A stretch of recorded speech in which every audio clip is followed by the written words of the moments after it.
Can I turn this hobby into something that makes me a little bit of pocket money for a big holiday that's been planned? Let's find out.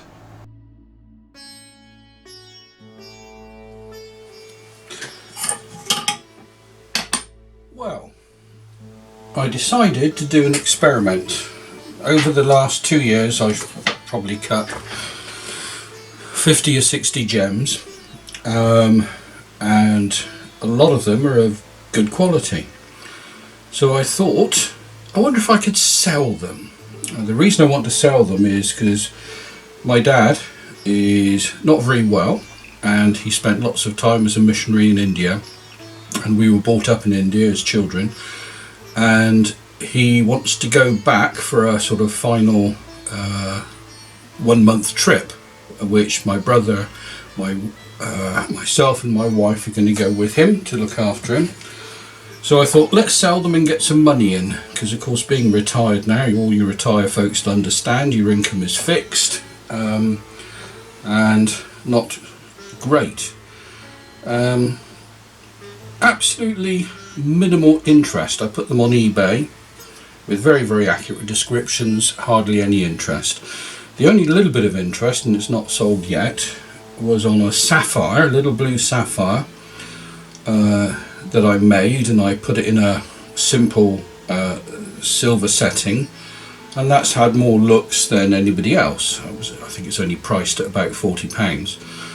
Pricing gems that you make yourself is very difficult, because you can spend 10, 12, 15 hours on a gem. What's the minimum wage in the UK? It's heading towards 14, I believe. No, between 11 and 14 pound per hour. I think it's more like 11.50 as a minimum wage. So if you add that up, you're never going to make a living as far as being an amateur is concerned. They have to be mass cut and extremely quickly in a country that doesn't pay so much money, I believe, to actually make a living out of it, or an industry of it. So looking at that, I thought, well, let's set these in silver and let's make a start on it. And then of course you've got to buy silver and spend hours making a setting. So I found this setting on Etsy, English chap, Kernow Castings, or it's an English company, for £10. Well, that's very good value for money. Silver, and I have a ball. Out of this I could get lots of little rubies. I'm going to cut this chipped end off first and see what I can do with that, and let's see if we can get anything going on that. If anybody's interested in looking at what I'm trying to do online, it's on eBay, UK eBay, and it's Mark's Faceting is the not the shop as such, but the title of everything. Not that I'm trying to entice anybody to buy anything, but you can have a look and see the sort of prices I'm setting and advise if I'm miles out, which of course obviously I'm sure I am. So that's our next project, getting a small ruby from a ruby ball into this nice little silver setting, putting a sort of chain on it, and let's see how that does. Perhaps that's the way to make some pin money out of this hobby, if at all possible. So far you don't go into this hobby as a business. That's the conclusion I've come to so far, but let's carry on with the experiment. Anyway, that's what we're doing. I'm gonna just chop a bit off the corner there, and we'll start faceting a small ruby to go in this setting. So whilst I was preparing that ruby ball, I remembered that I'd actually purchased a real ruby, treated of course, otherwise that would be worth a couple of £1,000. So let's do this exercise.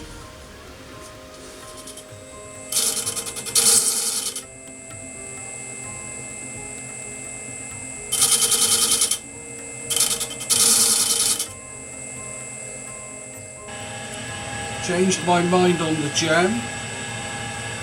We're doing aquamarine. The others weren't suitable because when they got to the round they were too small.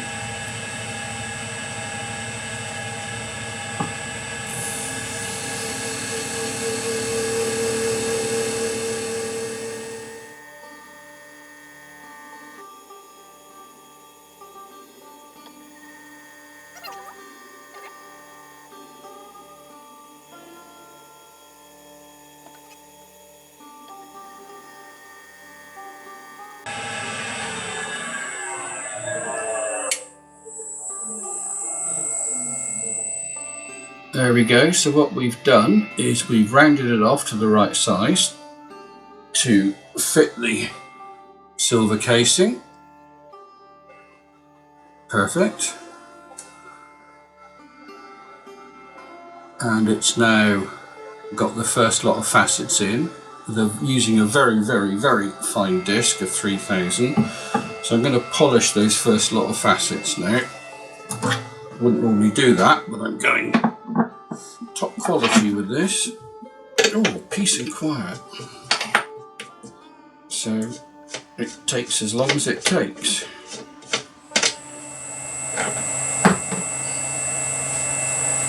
Must have a tidy up, boys and girls, that's for sure. And we'll start at 3.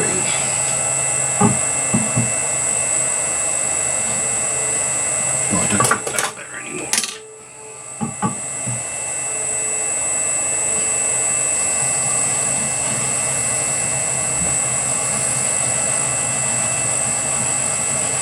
Because I've used a very fine disc, it shouldn't take a lot of polishing. You never know.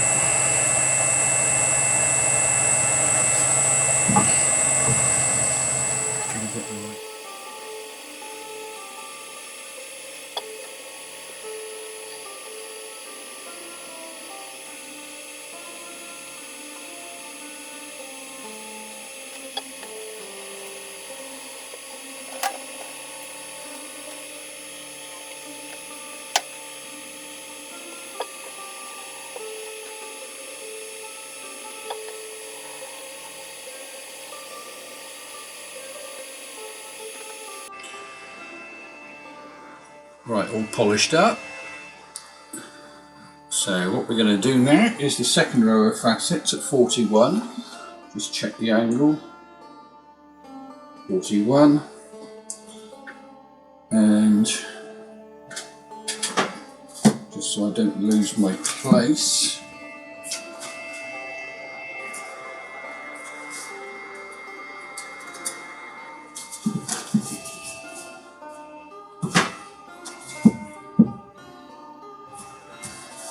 Six is the angle.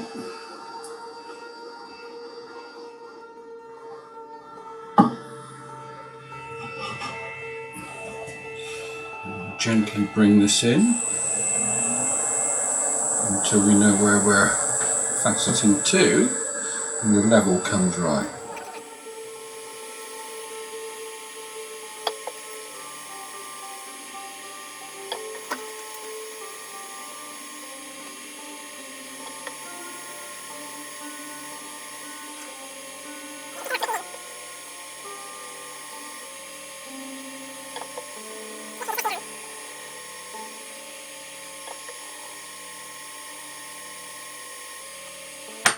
So we'll polish that second row now.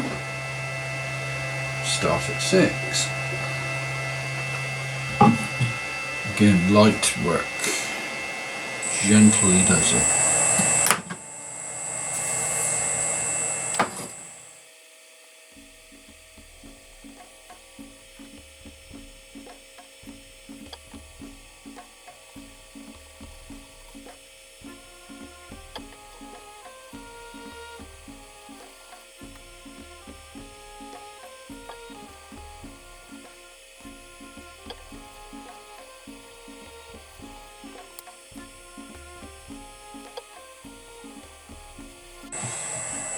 So we'll put a little bit of a polish on the girdle. I'm keeping the girdle just pure round to fit in the silver setting.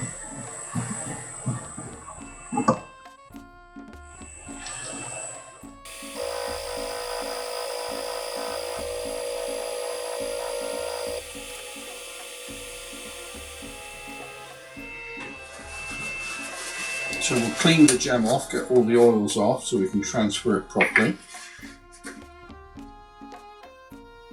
Using the same stuff that is used to remove nail polish, whatever it's called.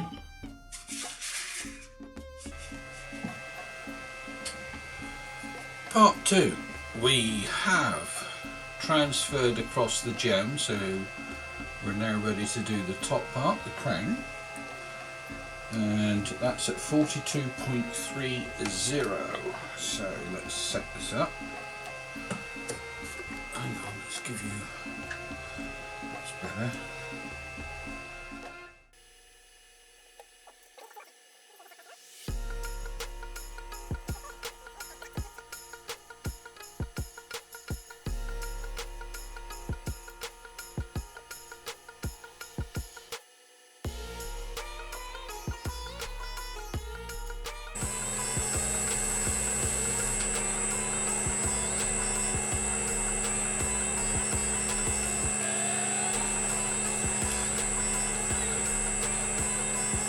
We're into the second row of facets now on the crown. 48. I've got the level set, so I'm trusting the accuracy of the machine.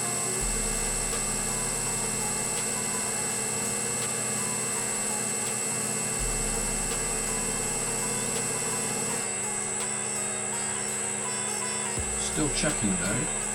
There's a weird thing about gems. Some facets go quite quickly, some take their time. Can't explain that because in theory it's as hard in the gem wherever you go, but clearly not.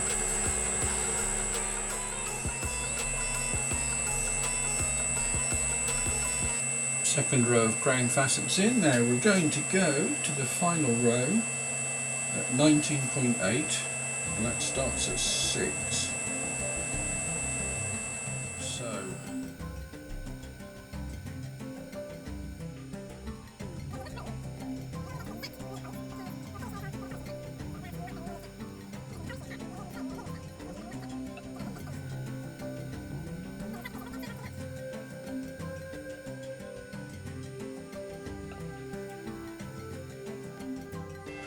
two more stages left, the table and the final polish. So let's get it ready for the table.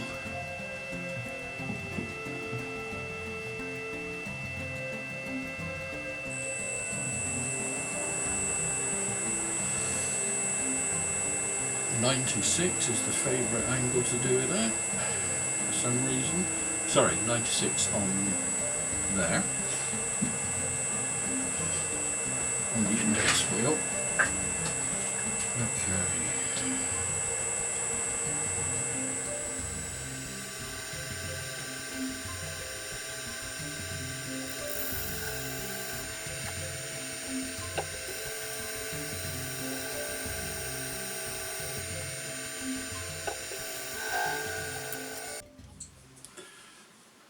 Okay, crown's polished. We're now going to do the rest of the facets. Crown table. We're now going to do the rest of the facets on the crown.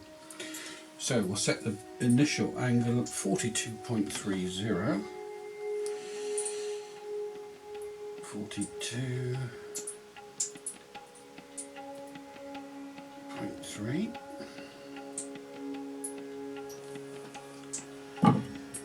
And facet away. First one starts at 3. The next stage is lots of polishing and sanding and more polishing and more sanding until you get a really smooth finish on the silver.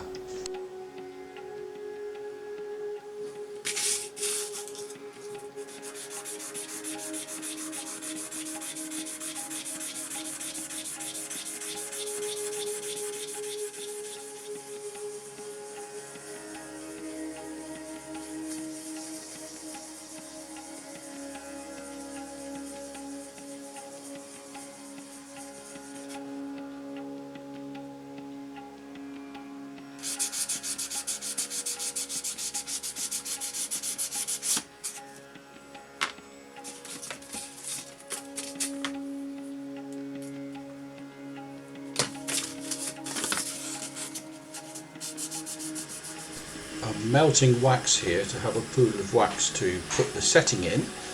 Once that cools down, the piece stays firm and you can start setting the stone.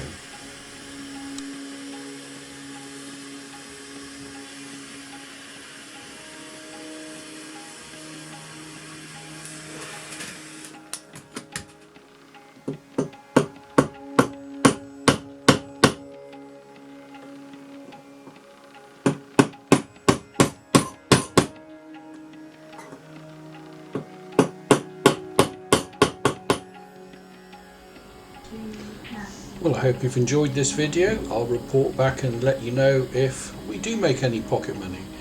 In the meanwhile, please subscribe. I'm almost at 1,000, about another 40 to go. Go on, help me out. Please like as well.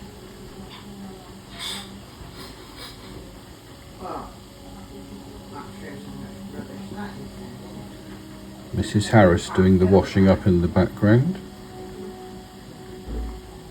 She talks to everything.